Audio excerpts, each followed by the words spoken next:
சோழிங்கநல்லூர் அடுத்த பிள்ளாஞ்சியில் தேசிய ஜனநாயக கூட்டணி மற்றும் பாஜக சார்பில் திமுக அரசின் மக்கள் விரோத போக்கு குறித்து தெருமுனை பிரச்சார கூட்டம் நடைபெற்றது. ராணிப்பேட்டை மாவட்டம் சோளிங்கர் அடுத்த பிள்ளாஞ்சியில் நகர பாஜக சார்பில் தெருமுனை பிரச்சார கூட்டம் நடைபெற்றது. இந்த தெருமுனை பிரச்சார கூட்டத்திற்கு நகர தலைவர் கார்த்திக் தலைமை தாங்கினார்.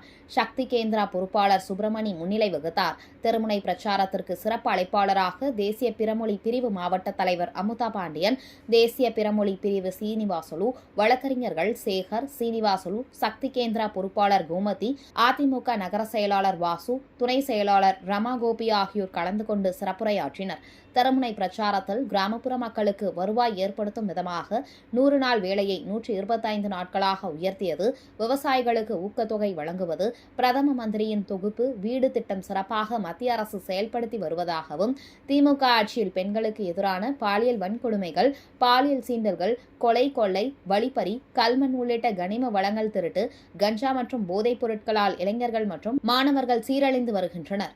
சட்ட ஒழுங்கு சீர்கேடு கண்டுகொள்ளாத விடியா திமுக அரசை விரட்ட வரும் 2026 சட்டமன்ற தேர்தலில் நல்லாட்சி மலர தேசிய ஜனநாயக கூட்டணிக்கு வாக்களித்து எடப்பாடி பழனிசாமி அவர்களை முதலமைச்சராக்க வேண்டும் என பேசினார்கள்.